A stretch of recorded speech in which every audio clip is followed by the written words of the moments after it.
Hadirin sekalian, apa pengertian dari kaidah fikih? Kaidah fikih terambil dari dua kata. Yang pertama adalah kaidah, yang kedua adalah fikih. Apa itu kaidah? Kaidah, al-qaidah maknanya adalah al-asas, pondasi.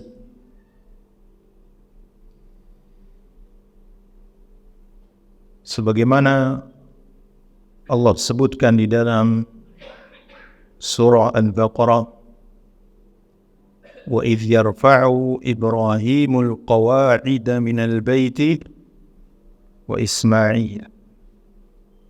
Dan ingatlah ketika Nabi Ibrahim dan Ismail membangun kaidah Baitullah, yakni Ka'bah. Kaidah di sini maksudnya adalah asas, pondasi. Dikatakan qaidatul bunyan, yaitu asasnya. Seperti bangunan masjid ini, sebelum membangun masjid, maka yang dibangun terlebih dahulu apa? Pondasi, asas. Dari sini kita dapatkan faedah bahwa seorang yang mempelajari kaidah fikih, tentu dia akan membangun asas, membangun pondasi keilmuan di dalam masalah fikih. Adapun kata fikih, sering kita mendengar kata fikih. Apa makna fikih? Secara bahasa adalah al-fahm, pemahaman. Dikatakan faqih, seorang yang ahli fikih, yaitu orang yang betul-betul paham dengan syariat, faham dengan masalah-masalah yang sedang dibicarakan. Allah sebutkan dalam surah Al-Kahfi ayat 93, hatta idza balagha baina as-saddaini wajada min dunihima qauman la yakaduna yafqahuna qawla. Ketika Dzulqarnain mengelana ke penjuru negeri,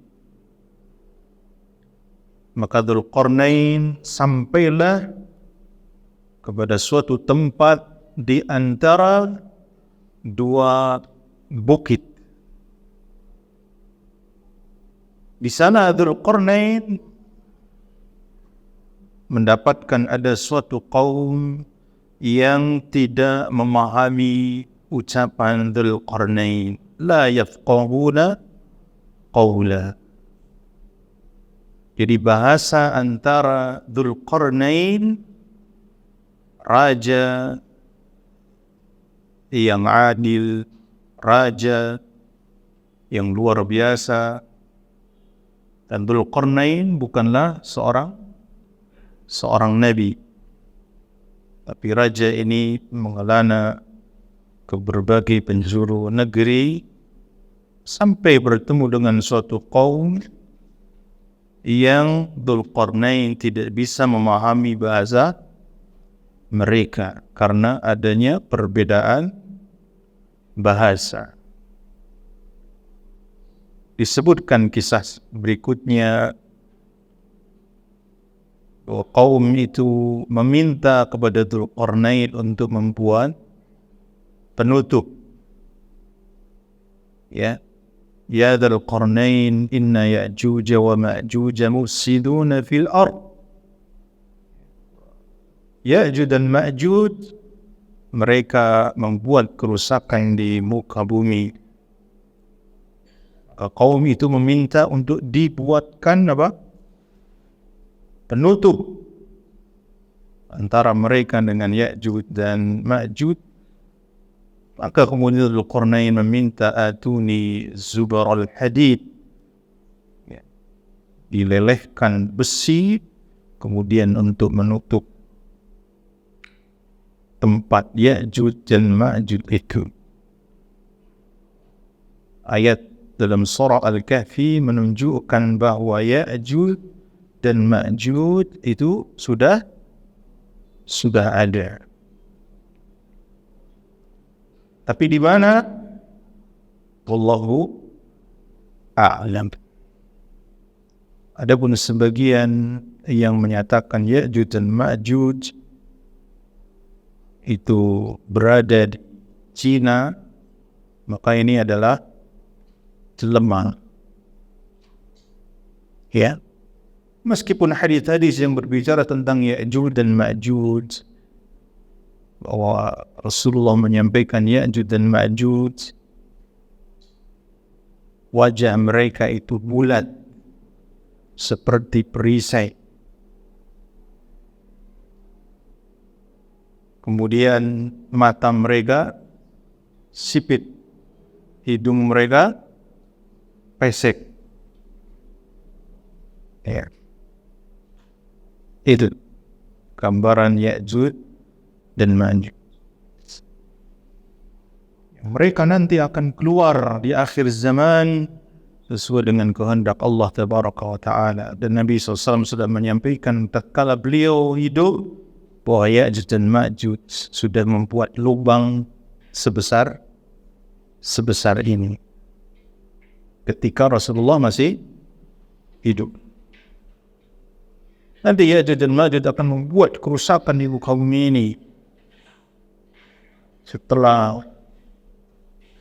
Dajjal dibunuh oleh Nabi Isa alaihissalam, Allah turunkan Nabi Isa di sebuah manarah al-bayda, di sebuah menara putih di Damaskus yang disebut Bab Lud. Nabi Isa turun di antara dua sayap malaikat. Nanti Dajjal akan turun ke muka bumi selama 40 hari. Satu harinya seperti 1 tahun, satu harinya seperti 1 bulan, satu harinya seperti 1 pekan, dan sisanya adalah seperti hari-hari biasanya. Nabi Isa nanti membunuh Dajjal, dan semua tempat akan disinggahi oleh Dajjal kecuali Mekah dan Madinah karena dijaga oleh malaikat. Setelah Dajjal terbunuh, maka keluarlah Ya'juj dan Ma'juj. Yang digambarkan oleh Nabi dalam banyak hadis, jumlah mereka sangat banyak. Ketika melewati sebuah sungai yang besar, maka bagian yang depan meminum air sungai itu, yang belakang tidak mendapatkan air dari sungai tersebut.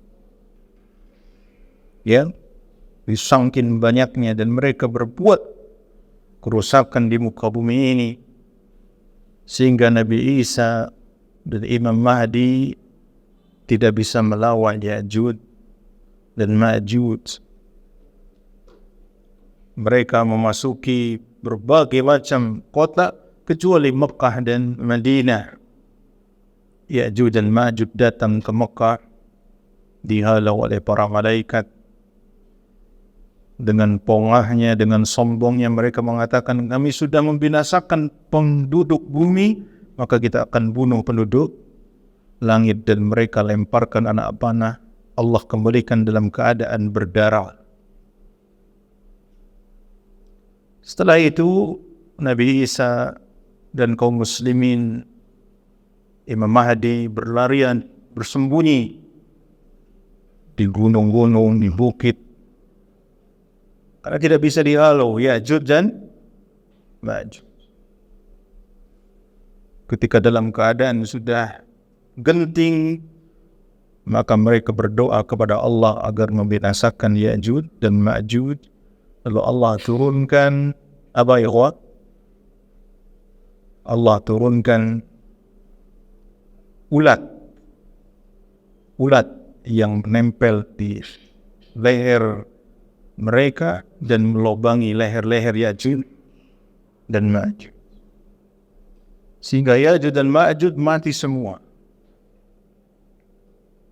Bumi dipenuhi dengan bangkai Ya'juj dan Ma'juj. Maka kemudian Allah Ta'ala mengutus burung sebesar unta untuk mengambil bangkai-bangkai Ya'juj dan Ma'juj, dan Allah lemparkan sesuai dengan kehendak Allah di mana tidak tahu. Allah perintahkan langit untuk menurunkan hujan, Allah perintahkan bumi untuk mengeluarkan air, sehingga bersihlah bumi ini dari bangkai Ya'juj dan Ma'juj. Setelah itu kaum muslimin hidup dalam kenikmatan. Ya, umat Islam dalam keadaan damai, aman, tentram, jaya, diterapkan hukum Allah di muka bumi ini. Lalu diceritakan oleh Nabi sampai-sampai ketika orang-orang beriman ingin berinfak emas, tidak ada yang mau untuk menerima infak itu, saking makmurnya.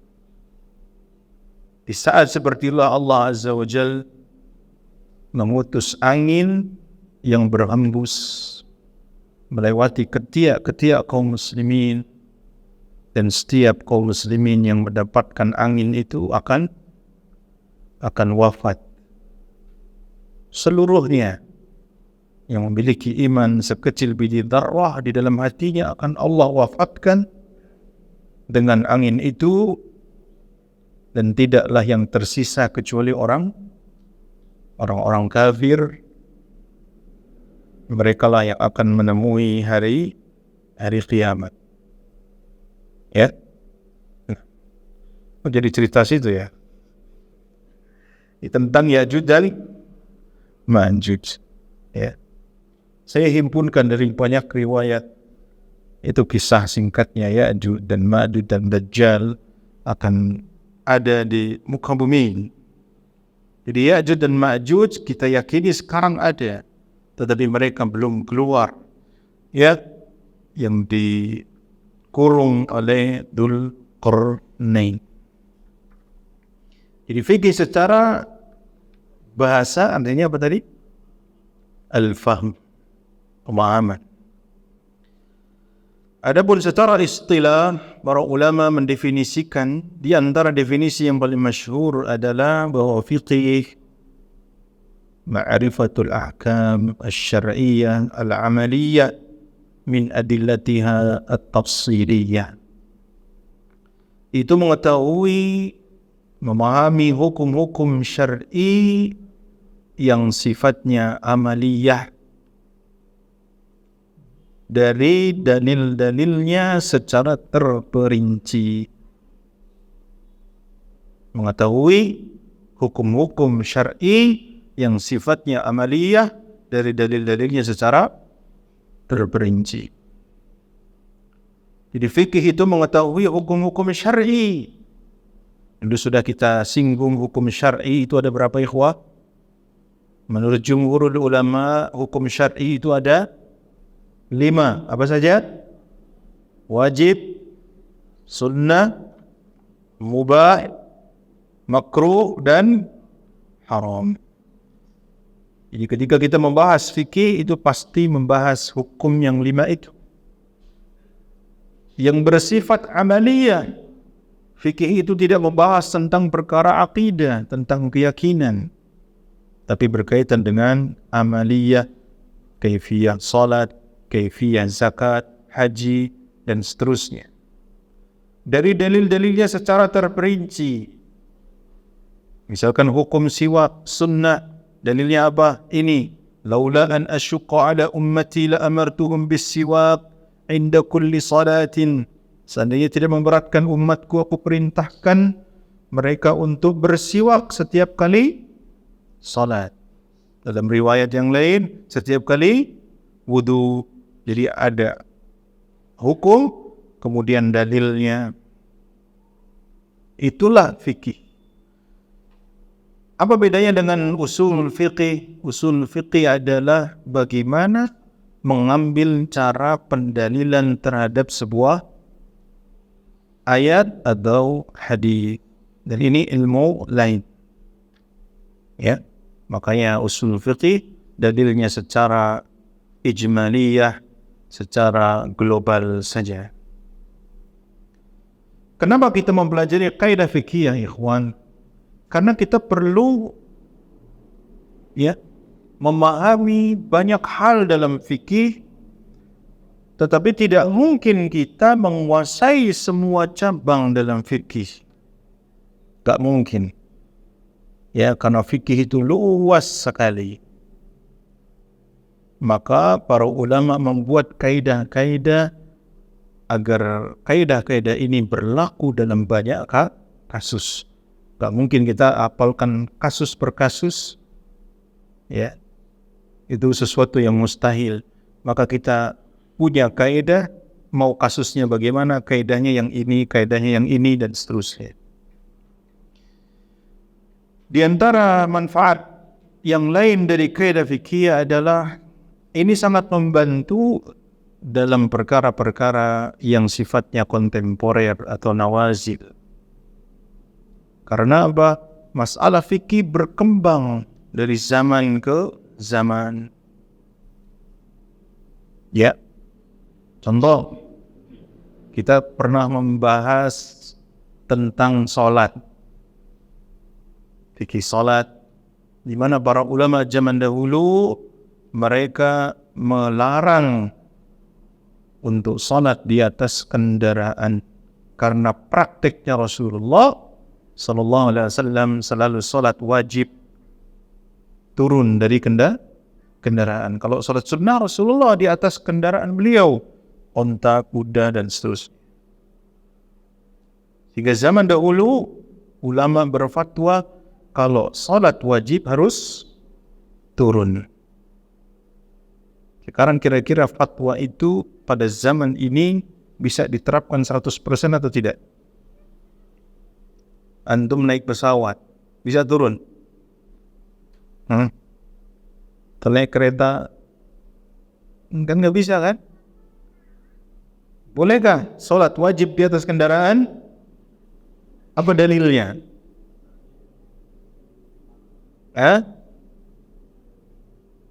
Jadi para ulama dulu hidup dengan kondisi zaman yang berbeda. Maka kita mengambil kaidah. Oh, dulu ulama menyampaikan la yunkaru taghayyurul ahkami bitaghayyuriz zamani wal makan. Tidak diingkari adanya perubahan hukum karena berubahnya tempat, berubahnya zaman. Tidak diingkari adanya perubahan hukum dikarenakan perbedaan tempat dan perbedaan waktu. Ini disampaikan ulama. Tentu kaidah ini tidak secara mutlak, ada dawabitnya, ada catatan-catatan dan syarat yang disampaikan ulama. Tapi ini pas, ya, untuk kondisi zaman kita saat ini. Bolehkah umrah, haji, tawaf menggunakan kendaraan? Boleh deh gua pakai apa itu yang diinjak terus muter itu loh, jalan gitu. Nggak pakai sepeda terlalu gede. Yang diinjak muter itu namanya apa? Apa namanya? Antum lebih paham lah ya. Boleh nggak ya kawan?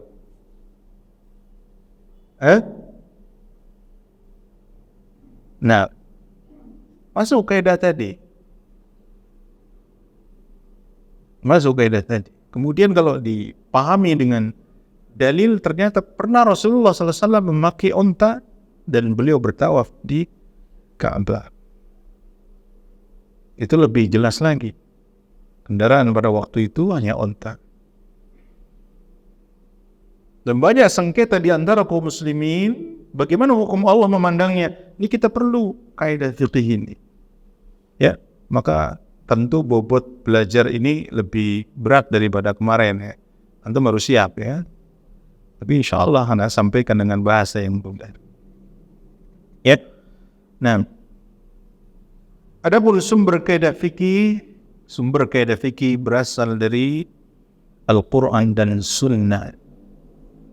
Ada yang diambil secara nas, tidak ada perubahan sama sekali. Ayatnya begini, hadisnya begini, lalu jadi kaidah. Misalkan firman Allah Ta'ala, وَلَا تَأْكُلُوا أَمْوَالَكُمْ بَيْنَكُمْ بِالْبَاطِلِ. Dan janganlah kalian memakan harta sesama kalian dengan cara yang batil. Al-Baqarah ayat 188. Dan Nabi SAW menyampaikan, Inna dima'akum wa amwalakum wa a'radakum haramun alaikum kahurmati yaumikum hadha wa fi syahrikum hadha wa fi baladikum hadha. Muttafaqun alaih. Ketika Haji Wada, Nabi menyampaikan, sesungguhnya harta kalian, darah kalian, kehormatan kalian, hukumnya haram. Seperti sucinya hari ini, bulan ini, dan negeri ini, yakni Mekah Al-Mukarramah. Dari situ ulama menyimpulkan bahwa hukum mengambil harta orang lain, hukum asalnya apa? Halal apa haram? Haram. Kecuali dengan jalan yang Allah izinkan dengan keridhaan di antara manusia. Maka dari situ kita bisa mendapatkan banyak hukum. Ustadz, apa hukumnya begal? Ketika orang dibegal, ridho atau tidak? Haram. Ketika mencuri, haram. Nyopet, haram. Korupsi, haram. Apalagi gua? Banyak macam-macam. Apa hukumnya membeli buah dengan mencicipi terlebih dahulu? Beli kelengkeng kadang-kadang di supermarket itu banyak bekasnya itu ya. Itu boleh gak ya, Wah? Jangan-jangan antum pelakunya juga ini. Boleh gak? Nah, kembali kepada hukum ini. Hukum asal harta itu tidak boleh kecuali dengan izin pemiliknya. Kalau di situ tidak ada izin, maka jangan. Antum jangan nyobain. Dikit, ya tetap dikit harus izin. Kecuali adat, kebiasaan masyarakat dan itu sudah mafhum, sama-sama dipahami. Nanti kaidahnya masuk kaidah al-adatu muhakkamah, bahwa sesuatu yang berlangsung terus-menerus itu menjadi hukum. Tapi kalau di supermarket kan dia dagang. Kalau yang nyobain satu orang mending, nanti satu berapa kilo sendiri kelengkeng itu. Seperti saya pernah ke daerah Jawa Barat, di daerah Subang, ada satu desa, rata-rata menanam rambutan. Nah di situ adat masyarakatnya boleh mengambil rambutan milik siapapun, kecuali dibawa pulang, nggak boleh. Makan sepuasnya di bawah pohon nggak apa-apa. Nah kalau ada adat seperti ini, halal hukumnya. Antum masuk ke kebun orang, ambil, itu nggak dianggap pencurian. Itu di daerah Subang. Tapi kalau di daerah Pondok Labu bisa nggak? Ada orang punya kebun ya, durian, antum naik, ya, ngambil, kan nggak boleh. Ya, jadi hukum asal harta orang lain apa hukumnya? Apa kaidahnya? Wala ta'kulu amwalakum bainakum bil batil. Jangan kalian makan harta di antara kalian dengan cara yang batil. Illa an takuna tijaratan an taradi minkum, kecuali dengan ya jalan yang diridhoi di antara kalian. Allah Azza wa Jalla berfirman, wa ahallallahu al-bay'a wa harrama riba. Allah menghalalkan jual beli dan mengharamkan riba. Ya, kita sudah pahami ada riba duyun, riba piutang, dan ada riba al-buyu'. Riba disebabkan adanya jual beli. Dan para ulama sudah membuat kaidah kullu qardin jarra naf'an fahuwa riba. Semua piutang yang menghasilkan manfaat, jadi manfaat yang disyaratkan, maka manfaat itu adalah riba. Dahulu orang Arab mengatakan, kalian tidak bisa mengembalikan uang kami, maka kami berikan penangguhan, tetapi harus bayar sekian dan sekian. Tambahan itu disebut riba. Bahkan riba pada masa jahiliyah lebih mending daripada sekarang. Karena pinjaman pertama, kalau bisa dikembali ke tepat waktu, tidak kena riba. Tapi kalau telat lagi, keduanya, janji sebulan nggak bisa bayar, berarti bulan depan baru dikenai tambahan. Itulah riba jahiliyah. Kalau sekarang enggak, Pak. Begitu pinjam langsung kena bunga. Kalau telat kena denda. Lebih cepat kena penalti. Maju kena, mundur kena, di situ aja kena. Ya gimana negeri akan makmur kalau hukum Allah tidak diterapkan di muka bumi ini? Ya.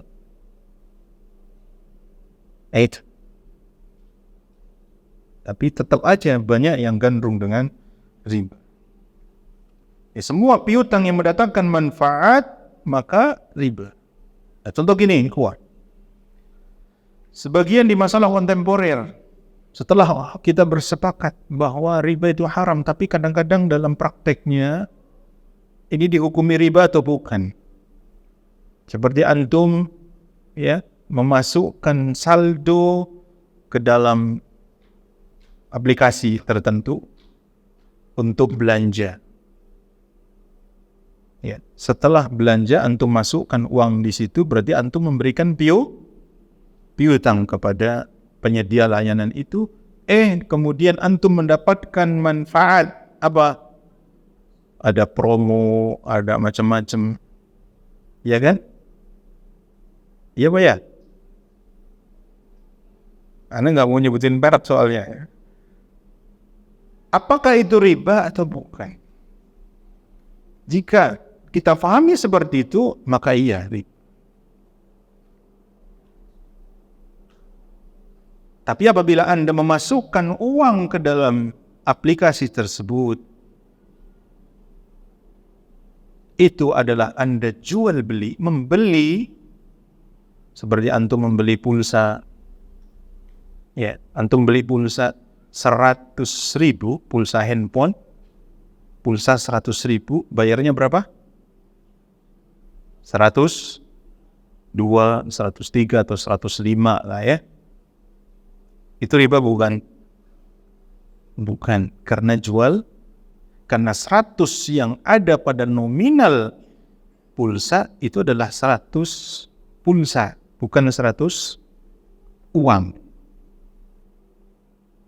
Karena kalau 100 uang dengan 100 uang ditukar harus sama, seperti ketika lebaran 100.000 dengan 2.000-an baru itu harus sama dan harus tunai. Sama dan tunai. Kecuali berbeda jenis, rupiah dengan dolar, maka hanya satu syaratnya harus tunai. Meskipun berbeda, belinya 14.000 dijual 15.000 tidak masalah, tetapi harus tunai karena berbeda jenis. Ini ada pembahasan sendiri. Kenapa pembelian pulsa itu bukan riba? Karena ketika Anda membeli 100.000, nominal yang masuk ke dalam pulsa itu bukan uang, tetapi itu adalah Jadi ini jual beli murni. Meskipun Anda dengan 100.000 pulsa itu Anda bisa membeli kuota atau apa. Tapi itu adalah bukan uang. Buktinya apa? Anda tidak bisa membeli 100.000 itu pulsa dengan yang lain. Jadi punya pulsa merek tertentu gitu ya, operator tertentu, terus beli cimol di pinggir jalan, bisa nggak? Nggak bisa. Satu. Yang kedua, tidak bisa diuangkan lagi. Betul? Bisa nggak antum beli pulsa 100.000 udah masuk, terus Pak, ya saya 50.000 aja deh, saya bayar lagi, bisa nggak? Kan nggak bisa. Itu adalah jual beli murni. Sehingga meskipun isi pulsa itu 100, bayarnya 100 lebih, itu bukan riba. Nah, pertanyaannya ketika Anda membeli saldo GoPlay misalkan, masukkan ke dalam itu, apakah Anda membeli nominal seperti pulsa tadi, ataukah itu adalah uang? Bisa difahami?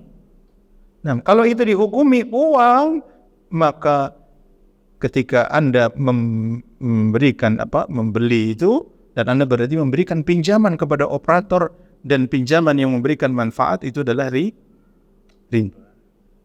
Tapi kalau itu dihukumi seperti saldo tadi, itu adalah jual beli murni yang sudah terputus. Ya, ini sedikit saja gambaran bagaimana kaidah fikih bisa menangani perkara kontemporer. Nah, Anda lihat wajah-wajah itu agak bingung ya. Nah, ini contoh saja ya. Kemudian misalkan hadis Nabi SAW, la darara wa la dirar. Tidak boleh memberikan mudarat atau mudarat. Maksudnya apa ini? La darara wa la dirar, tidak boleh memberikan mudarat kepada diri sendiri atau orang lain. Nanti akan dibahas lebih lanjut kaidah ini. Ya. Hubungan antara manfaat dan mudarat itu ada 5 ya. Satu, manfaat murni. Yang kedua, mudarat murni. Yang ketiga, manfaatnya jauh lebih banyak daripada mudaratnya. Yang ketiga adalah mudaratnya jauh lebih banyak daripada manfaatnya. Yang kelima, antara manfaat dan mudarat itu kadang-kadang membingungkan atau seimbang. Ini bersifat relatif. Kadang-kadang tidak ada juga pembagian kelima, tapi dalam prakteknya ada kebimbangan untuk menentukan itu. Contoh, manfaat murni ibadah kepada Allah, salat, puasa, zakat, haji dan seterusnya. Mudarat murni, apa ikhwah? Syirik kepada Allah. Itu mudarat murni. Maka jangan main-main sama syirik. Ya, nyobain Ustaz, enggak boleh. Kalau nyobain terus mati gimana? Kufur, kekal dalam neraka, enggak boleh. Ini mudarat murni, dosa yang Allah Ta'ala tidak ampuni, syirik dan kufur. Ini syirik besar dan kufur akbar. Ya. Nah, manfaatnya jauh lebih banyak daripada mudaratnya. Seperti apa ikhwah? Antum kesini naik apa?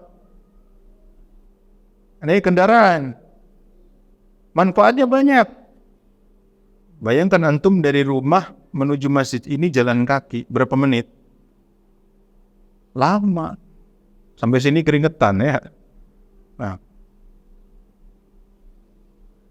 antum dari sini ya berangkat ke tempat kerja 30 menit. Kalau jalan kaki berapa ya? Sejam atau sejam lebih. Maka memakai kendaraan itu nikmat. Selalu saya sampaikan bahwa kendaraan pada zaman kita saat ini itu adalah nikmat yang besar yang harus kita syukuri.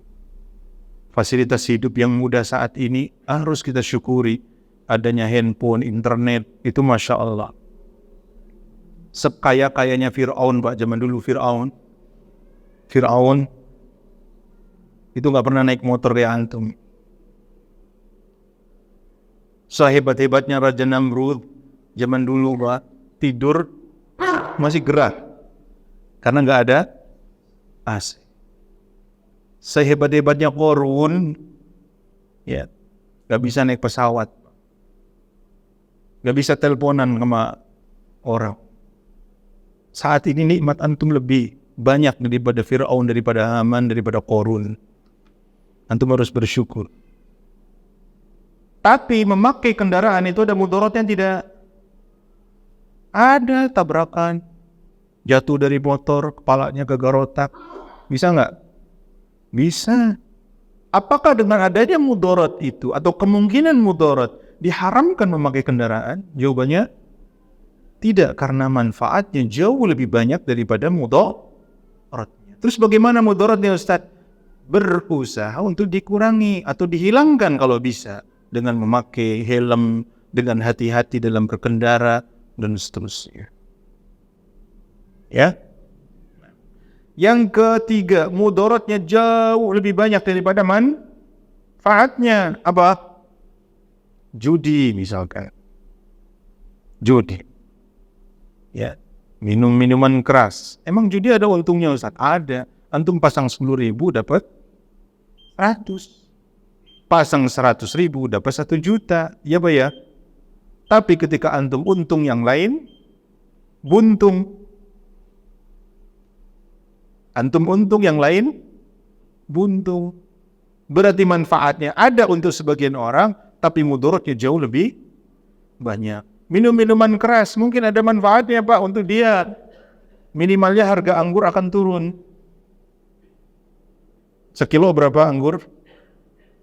Kalau ada pabrik miras atau ada pengepul anggur di ini, mungkin banyak yang nanam anggur, harga anggur jadi turun, Pak. Ya, anggur berapa sekilo? Kadang-kadang kita ditipu di pinggir jalan, ya anggur 25.000, oh murah ini. Di bawahnya ada tulisannya kecil, Pak. Setengah kilo atau 500 gram, tulisannya kecil. Cuman tulisannya apa? Nggak enak. Ini trik dagang, Pak. Antum kadang-kadang kena prank ya. Pedagang seperti itu. Ada manfaatnya, tapi mudaratnya jauh lebih banyak. Kalau mabuk, berantem. Kalau mabuk, tawuran. Kalau mabuk, bawa mobil, nabrak orang. Mabuk, membunuh. Mabuk, berzina. Waduh, banyak. Maka Allah haramkan. Riba ada manfaatnya. Antum punya 10M, antum taruh di bank dapat deposito, ongkang-ongkang. Nggak perlu kerja. Tapi apa? Mereka yang meminjam dengan riba berat sekali. Kenapa bangunan sekarang mahal? Membuat gedung mahal. Riba. Kok bisa, Ustaz? Ya. Karena toko material mendapatkan pinjaman dari bank dengan apa? Riba. Bukan hanya mengembalikan pokoknya, harus mengembalikan ribanya. Belum kalau telat, dia harus denda. Akhirnya harga pasir, harga split, harga apa? Semen yang harusnya sekian naik. Karena naik, akhirnya bangunan semakin mahal. Motor kalau antum tunai murah. Ya. Tapi kalau dengan riba antum bisa lebih mahal. Ya, bukan kreditnya. Kredit itu sebenarnya halal, Pak. Tapi kalau antum kena denda itu yang haram. Ya, 1 hari dendanya berapa? Anggap 10.000. 1 bulan 300. Makanya biarinnya telat nggak apa-apa. Dapat penghasilan lebih. Ya, makanya kadang-kadang ngambil motor, ngambil mobil, kalau tunai dipersusah, kalau kredit dipermudah. Kan logika orang dagang kan aneh, Pak. Yang namanya orang tunai itu kan langsung dapat duit, untung langsung sekalian. Tapi itulah sudah merusak sistem. Ya, udah kan belum? Udah, antum diam aja. Ya, Masya Allah. Ya, kita lanjutkan setelah salat. Wassallallahu ala nabiyina Muhammad wa ala alihi wa sahbihi ajma'in. Bismillahirrahmanirrahim. Alhamdulillah. Wassalatu wassalamu ala rasulillah wa ala alihi wa sahbihi ajma'in. Amma ba'du, ayyuhal ikhwah, kita lanjutkan kembali pembahasan qawaid fiqhiyah, kaidah-kaidah fiqih, bahwa dengan mempelajari kaidah-kaidah ini, maka kita bisa memahami berbagai macam masalah fiqih,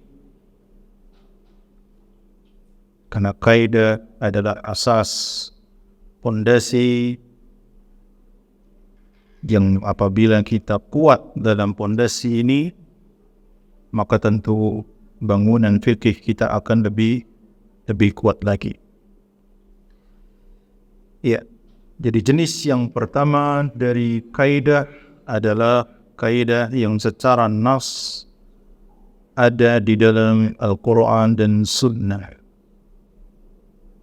Seperti firman Allah Ta'ala tadi, وَلَا تَأْكُلُوا أَمْوَالَكُمْ بَيْنَكُمْ بِالْبَاطِلِ. Jangan kalian makan harta di antara kalian dengan cara yang batil. Atau hadis Nabi sallallahu alaihi wasallam, kullu muskirin khamrun wa kullu khamrin haramun. Hadis dikeluarkan oleh Imam Muslim. Semua yang memabukkan itu adalah khamr, dan semua khamr itu haram. Semua yang memabukkan, menghilangkan akal, mau apapun namanya, maka disebut di dalam Islam sebagai khamr. Mau itu perasan dari anggur, fermentasi anggur, atau fermentasi dari kurma, atau dari beras, ketan, baik bentuknya zat yang cair ataupun yang padat seperti pil, ataupun yang bubuk seperti ekstasi, heroin, maka dalam istilah syar'i disebut sebagai khamr, karena ilahnya ada di dalam benda-benda itu. Maka sabda Nabi SAW, kullu muskirin khamrun, semua yang memabukkan itu adalah khamr, itu mencakup banyak hal. Ya. Dan illah atau sebab diharamkannya khamr karena memabukkan. Ketika illah ini hilang, maka hilang pula keharamannya, hilang pula sebutan khamr tersebut. Seperti misalkan khamr yang berubah menjadi cuka, hilang sifat memabukkannya, maka halal kembali. Atau khamr yang dipanaskan kemudian berubah sehingga hilang sifat memabukkannya, maka menjadi halal lagi. Ya, atau sebelum menjadi khamr itu pun masih halal, seperti air legen. Tahu air legen? Nah, dari pohon siwalan itu diambil airnya, itu kalau dibiarkan dia lama-lama terjadi fermentasi dan menjadi arak atau tuak. Kalau sampai memabukkan khamr, kalau sebelum memabukkan bukanlah khamr. Maka perlu saya sampaikan bahwa khamr itu sifat memabukkannya. Kebiasaannya ada alkoholnya, tapi tidak semua yang beralkohol itu khamr, karena tidak semua yang beralkohol itu memabukkan. Kalau diteliti, Pak, tape, peyem itu ada alkoholnya, tetapi bukan khamr. Bukan khamr, ya. Karena terjadi fermentasi di situ pasti ada alkoholnya, tetapi bukan khamr, ya. Nah, kemudian ada kaidah fiqhiyah yang teksnya tidak diambil dari Al-Quran dan Sunnah, tetapi disimpulkan oleh para ulama dari Al-Quran dan Sunnah. Seperti kaidah yang masyhur, al-yaqinu la yazulu bisyak. Suatu keyakinan tidak serta-merta hilang dengan adanya keraguan. Jadi tingkatan pengetahuan manusia yang tertinggi adalah yakin. Apa? Yakin atau ilmu. Di bawah keyakinan ada namanya dhann, dugaan kuat. Dugaan kuat. Di bawahnya, di mana pengetahuan kita antara tahu dan tidak tahu itu sama, maka ini namanya syak, ragu. Di bawahnya, pengetahuan kita lebih sedikit daripada tidak tahunya, namanya waham. Kalau kita tidak tahu, yang kelima namanya bodoh, al-jahl. Di bawah bodoh ada jahil murakkab, yaitu sudah tidak tahu tapi merasa tahu. Itu jahil murakkab, bodoh kuadrat. Ya. Ini banyak terjadi dalam kehidupan kita. Bahkan di kanton yang pertama, ilmu itu sendiri pun dibagi para ulama, ada ainul yaqin, ada ilmul yaqin, ada haqqul yaqin. Ilmul yaqin bagaimana? Yakin. Pak, antum tahu yang namanya madu? Tahu. Madu itu gimana? Ya rasanya manis, gini. Pernah lihat? Belum pernah. Sekedar dan mutawatir. Orang-orang sudah tahu bahwa madu itu manis. Ya, secara umum, meskipun sekarang ada juga madu pahit, karena dicampur dengan mahoni, dengan macam-macam. Ya. Di madu, antum tahu. Nah ini namanya ilmu yakin. Ilmunya sudah sampai keyakinan. Begitu melihat, oh ini madu yang kayak gini, ada warna yang seperti ini, ada yang warnanya begini. Nah, itu namanya ainul yakin. Begitu dicoba, itu namanya haqqul yakin. Jadi semakin bertambah keyakinan. Nah kadang-kadang seorang muslim tatkala dia sudah berwudu lalu ragu apakah tadi sudah batal atau belum. Atau ketika sholat, ini rakaat ketiga atau rakaat keempat. Kadang-kadang di tengah sholat perutnya mual atau gimana bahasanya, kayak keluar kentut. Apakah tadi keluar atau belum? Maka ulama memberikan kaidah al-yaqinu la yazulu bisyak. Sesuatu yang yakin tidak serta-merta hilang dengan keraguan. Emang ada dalilnya? Ada. Hadis riwayat Imam Muslim, kata Nabi SAW dari sahabat Abu Sa'id Al-Khudri radhiyallahu anhu, "Idza syakka ahadukum fi salatihi falam yadri kam shalla."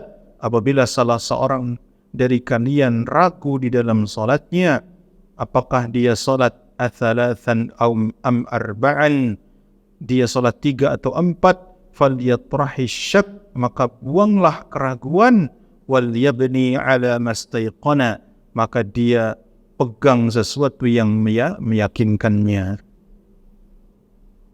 3, 4, nyari dulu Pak. Tadi rakaat pertama baca ini, rakaat kedua baca itu, 3 apa ya itu? Ini kayaknya 4 nih. Tadi rakaat kedua, ini misalkan sholat di rumah misalkan ya. Tadi rakaat kedua anak saya datang, habis itu saya sholat lagi. Berarti ini rakaat cari apa ya? Indikatornya. Kalau sama sekali nggak yakin, dihadapkan 3 atau 4, pilih yang mana? 4 apa 3? 3. Kenapa? Karena 3 itu bagian yang paling sedikit, maka tentu lebih yakin daripada 4. Maka Anda sholat 3 rakaat, kemudian sebelum salam Anda sujud sahwi 2 kali, kemudian salam. Ya, ini solusinya. Atau di hadis yang lain Nabi SAW menyampaikan, idza shalla ahadukum, apabila salah seorang dari kalian salat,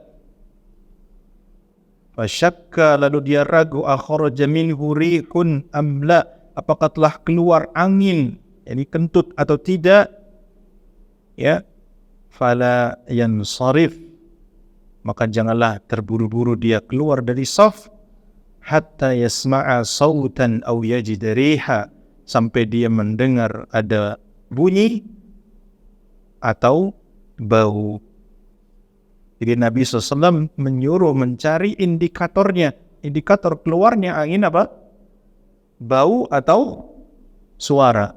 Suara nggak ada, bau nggak ada juga.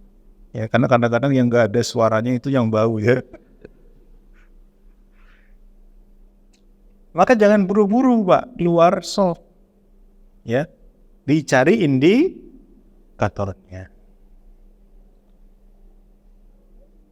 Jadi jangan buru-buru keluar dari soft.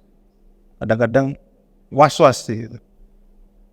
Maka sesuatu yang was-was itu dihilangkan karena ada keyakinan. Meskipun hanya 80% atau 70%, lanjutkan.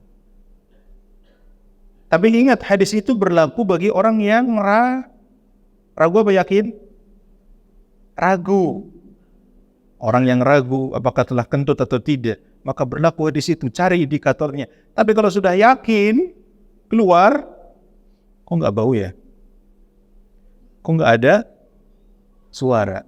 Yakin dia. Gimana? Keluar. Yang udah yakin nggak ada suara kok. Ada bau ya, dia ini penerapan hadis harus pas, ya, karena udah yakin 100% meskipun tidak ada bau, tidak ada suara, karena kadang-kadang ada kentut yang tidak bau, tidak bersuara, ya. Nah, kalau udah yakin. Ada contoh lain, misalkan antum udah berwudu, dari situ tuh kan wudu, kemudian sholat maghrib, kemudian habis maghrib ikut kajian, kemudian kumandangkan adzan isya. Tadi udah batal belum ya? Udah batal atau belum? Maka antum cari yang yakin. Yakin itu apa? Oh, maghrib saya udah berwudu, berarti yang diyakini adalah Anda dalam keadaan suci. Sedangkan keluarnya keluarnya kentut atau tadi saya nggak kencing juga, itu diragukan. Maka Anda jangan ragu, saya masih suci. Jelas ya? Nah, tapi antum dari rumah belum berwudu, begitu nyampe di pintu atau duduk di sini, tadi saya udah wudu belum ya? Berarti yang diyakini Anda belum wudu. Adapun wudu itu perkara kedua, itu yang diragukan. Maka Anda harus berwudu. Jelas ya? Sesuatu yang meyakinkan tidak bisa hilang serta-merta dengan adanya keraguan. Kemudian jenis yang ketiga adalah kaidah fikih yang diambil dari ijtihad para ulama. Ya. Seperti misalkan ad-darurah muqaddamatun 'alal hajah, misalkan sesuatu yang sifatnya darurat didahulukan daripada hajat atau kebutuhan. Apa itu darurah? Kadang-kadang kita mendengar orang mengatakan ini darurat, ini darurat, ini darurat. Padahal kadang-kadang juga belum tentu darurat. Apa itu darurat? Darurat itu adalah sesuatu yang mengancam atau membahayakan 5 hal yang dijaga di dalam Islam. Yang pertama adalah jiwa, yang kedua adalah, atau yang pertama agama, yang kedua jiwa, yang ketiga apa?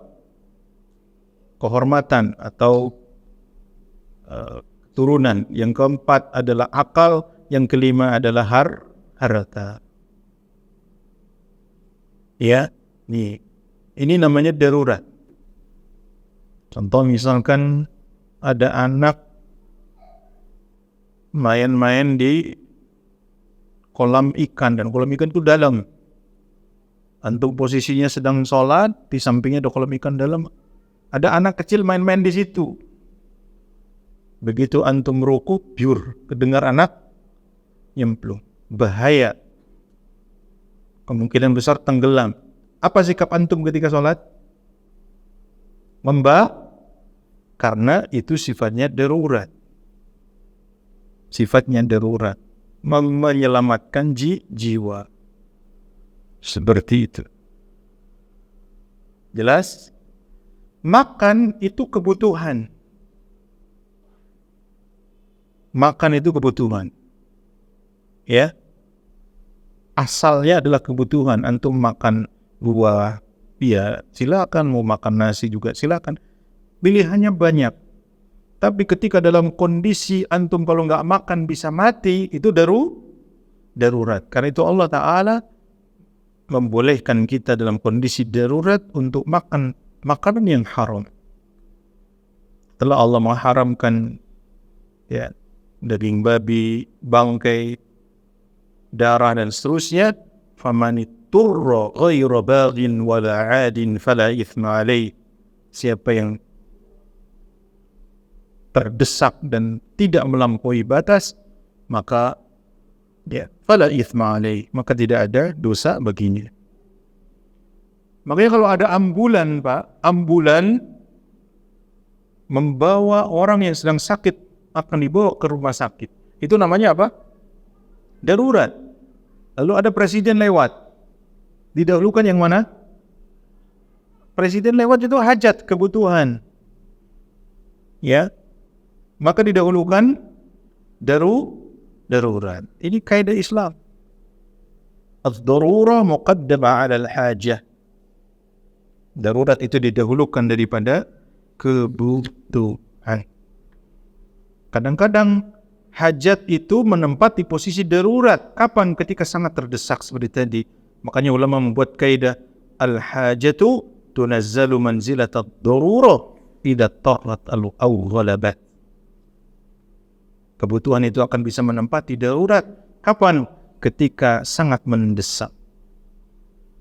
Ya, antum sehari makan sekali cukup? Bisa hidup? Bisa.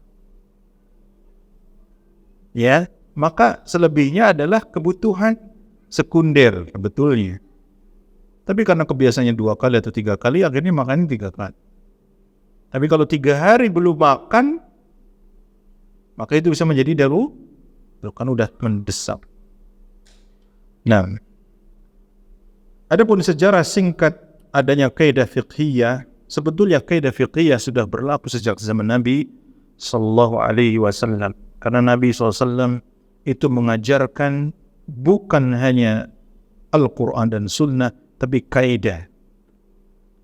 Apa buktinya? Misalkan ketika Umar bin Khattab radhiyallahu anhu bertanya kepada Rasulullah, "Ya Rasulullah, ya sesungguhnya aku sedang berpuasa lalu mencium istriku. Apakah batal puasa?"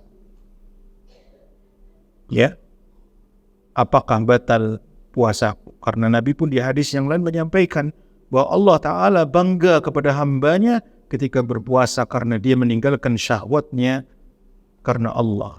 Nah ini enggak, ada seorang suami mencium istrinya, apakah batal puasanya karena dia tidak meninggalkan syahwatnya? Bagaimana ini? Maka Rasulullah SAW mengatakan kepada Umar, tanya Aisyah. Ya. Dan Aisyah hanya tersenyum. Berarti menunjukkan kalau Nabi pun melakukan. Itu memberikan gambaran kepada Umar. Oh, berarti ketika Rasulullah tidak ada, tinggal tanyakan saja kepada istri beliau. Ya. Nah, itu diantara contoh saja bagaimana Rasulullah SAW memberikan kaidah dalam masalah ilmu. Ya. Nah, atau misalkan Nabi SAW bersabda, An-nisa'u syaqa'iqur rijal. Perempuan itu saudara laki-laki. Maksudnya bagaimana dalam hukum syar'i? Dalam hukum syar'i itu sama. Hukum asalnya sama antara wanita dan laki-laki, kecuali ada pembeda. Kecuali ada pembedanya seperti jilbab, ya, wali dalam pernikahan itu dibedakan, maka berbeda. Tapi hukum asalnya seperti sholat, puasa, zakat, haji itu sama kewajibannya. Maka Nabi sampaikan an-nisa syaqaiqur rijal. Jadi kaidah fikih sudah ada sejak zaman Nabi, pun diajarkan oleh para sahabat. Diajarkan oleh para sahabat, ya. Contohnya Umar bin Khattab mengatakan maqati'ul huquq inda syurut. Hak-hak itu tergantung pada syaratnya. Athar ini dikeluarkan Imam Bukhari dalam sahihnya. Ketika ada perselisihan di antara dua orang muslim, maka diselesaikan dengan perjanjian di antara mereka. Kecuali perjanjian itu membatalkan maksud daripada akad. Sebagaimana pernah terjadi pada Aisyah dan Barirah radhiyallahu taala anha. Ini nanti akan kita bahas. Tapi banyak sekali terjadi persengketaan diselesaikan dengan perjanjian di antara mereka selama tidak menentang maksud daripada akad. Contoh, antum membeli rumah. Maka yang namanya rumah itu akan dipakai. Maka penjual rumah tidak boleh mensyaratkan kepada pembelinya, saya menjual rumah kepada Anda, tapi tolong jangan dipakai rumahnya. Itu nggak boleh. Atau misalkan seorang wanita akan menikah, akhwat akan menikah dengan ikhwan, dia mensyaratkan, kalau nanti kita menikah, ya tidak boleh berhubungan suami istri. Tidak boleh jima misalkan. Maka ini tidak boleh, karena maksud dari pernikahan adalah itu dan memiliki anak misalkan. Jelas ya? Karena itu menentang. Tapi kalau seorang calon istri mengatakan, kalau saya menikah, saya tidak mau dipoligami. Ini menentang akad atau tidak? Siapa yang menentang angkat tangan? Menentang akad atau tidak nih? Tidak. Terus bagaimana? Kalau antum menyetujui, maka antum harus komitmen. Kalau tidak komitmen, berarti melanggar janji, berdosa di hadapan Allah. Ya. Nah, tapi hendaknya jangan seperti itulah. Jangan seperti itu. Nah, kemudian para ulama menyusun kaidah-kaidah yang banyak, ya. Pertama kali yang menyusun adalah dari madhab Hanafi. Beliau bernama Muhammad bin Sufyan, yang dikenal dengan Abu Thahir Ad-Dabbas. Seorang ulama Hanafiyah, ya, mengumpulkan 17 kaidah. Ya. Dikumpulkan 17, lalu kemudian berlanjut, ya, dilanjutkan oleh ulama yang lain seperti Al-Imam Al-Karfi, dilanjutkan oleh Al-Imam As-Suyuti, Imam Ibnu Nujaim, terus sampai zaman kita saat ini sudah menjadi ilmu tersendiri, kaidah fiqhiyah. Bahkan ada ulama, ya, pada zaman kita yang bernama Syekh Dr. Muhammad Sidqi Al-Burnu rahimahullahu ta'ala. Beliau membuat kitab kaidah fiqhiyah, menghimpun kaidah fikih itu sampai ribuan kaidah. Ya, kaidahnya saja ribuan. Bagaimana masalah? Jadi manusia itu penuh dengan masalah. Tapi bagaimana diselesaikan secara fikih. Nah,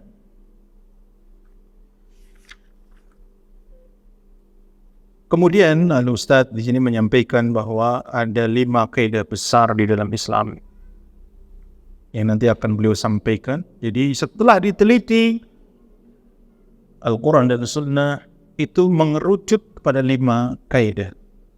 Atau beliau tambahkan di sini ada 6. Yang pertama adalah innamal a'malu binniyat, segala perkara itu dilakukan dengan niat. Yang kedua adalah al-yaqinu la yazulu bisyak, sesuatu yang yakin itu tidak serta-merta hilang dengan keraguan. Yang ketiga adalah la darar atau al-masyaqqah tajlibu taysir, kesulitan itu membawa kemudahan. Itu kaidah Islam besar. kesulitan membawa kemudahan. Yang keempat adalah la darar wala dirar, tidak boleh memberikan mudarat kepada diri sendiri dan orang lain.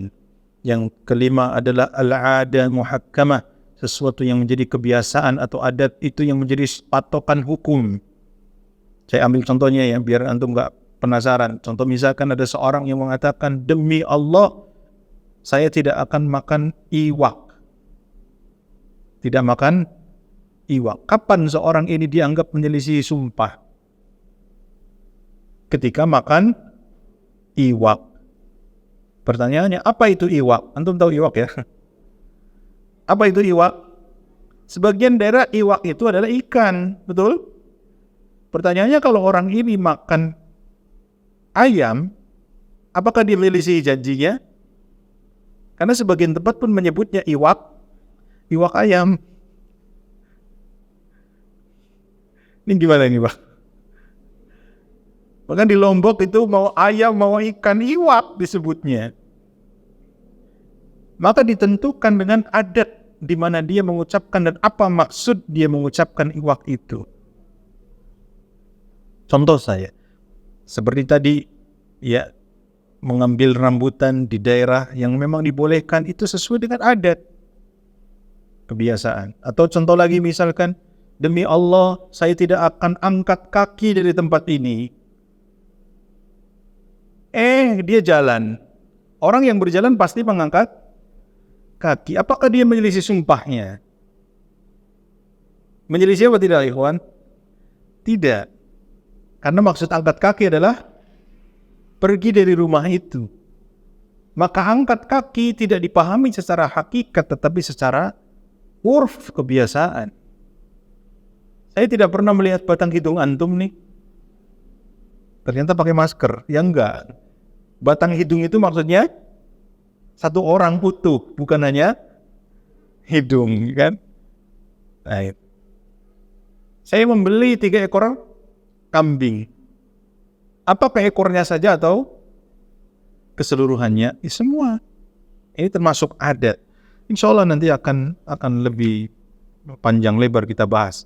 Kemudian Al-Ustadz, beliau lebih condong bahwa kaidah yang keenam adalah i'malul kalam aula min ihmalihi. Ini dimasukkan dalam kaidah besar. Ya. Karena waktu sudah jam 8, insyaallah nanti pada pertemuan mendatang akan kita bahas dimulai dari kaidah besar. Sedikit gambaran saja bahwa ilmu ini insyaallah sangat bermanfaat buat kita semua. Ini sebagai muqaddimah tentang kaidah fiqih. Dan insyaallah ini akan antum ya dalami ya pelan-pelan. Kalau ada yang susah bisa ditanyakan. Barangkali ada pertanyaan dari ikhwah. Tafadhal.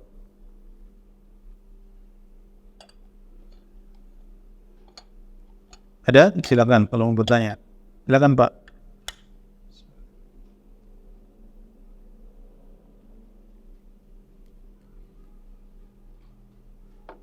Iya. Assalamualaikum.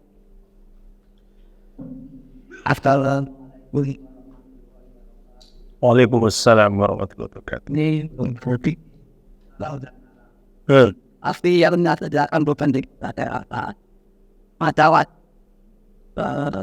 penyuap dan iswap. Dua-dua ada bisa. Namun dengan lain ada dapat. Kalau kita berusin dengan ujian rata-rata metik pun Rata-rata. Itu kita bagaimana dan caranya bagaimana supaya terhindar hati. Nah, iya. Bagaimana dengan praktek suap setelah kita fahami bahwa suap itu hukumnya haram? Nabi SAW menyampaikan, la'anallahu rashi wal murtashi. Allah melaknat orang yang menyuap dan yang disuap. Ya. Dan suap itu jelas termasuk hulul, perbuatan yang dilarang di dalam agama kita. Dan itu termasuk bagian dari memakan harta orang lain dengan cara yang batil. Dengan cara yang batil. Terus bagaimana dalam kondisi tertentu membuat surat-surat atau izin-izin tertentu? Ya, ini dipersulit oleh oknum-oknum. Ya, maka hukum asalnya adalah kita harus tidak boleh menyuap. Tidak boleh menyuap. Namun perkara dalam agama kita itu idza dhaqal amru ittasa'. Kalau perkaranya sudah sangat menyempit, maka akan meluas. Jadi agama kita mengajarkan kalau sudah sangat menyempit akan meluas. Suap itu hukumnya haram. Begitu susah sekali kita tidak mendapatkan hak kita kecuali dengan suap. Dan kita berhak untuk mendapatkan, maka disitulah kemudian meluas.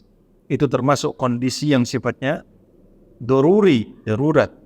Maka Anda boleh menyuap, tetapi apa? Kalau Anda memang punya hak dalam hal tersebut. Ya, kalau antum tidak bisa naik mobil kemudian menyuap untuk mendapatkan SIM mobil, maka tidak boleh. Tapi kalau antum sudah dari dulu naik mobil, udah biasa naik mobil, kemudian membuat SIM itu dipersulit atau susah dan sebagainya, maka disitulah baru boleh menyuap. Bukan karena boleh menyuap, tapi karena apa? Anda tidak mendapatkan hak kecuali daripada Anda ditilang sekali tilang kena 500.000, lebih baik Anda menyuap 500.000 untuk selamat, untuk tidak ditilang sekian kali. Gitu Pak. Apakah lepas dari dosa?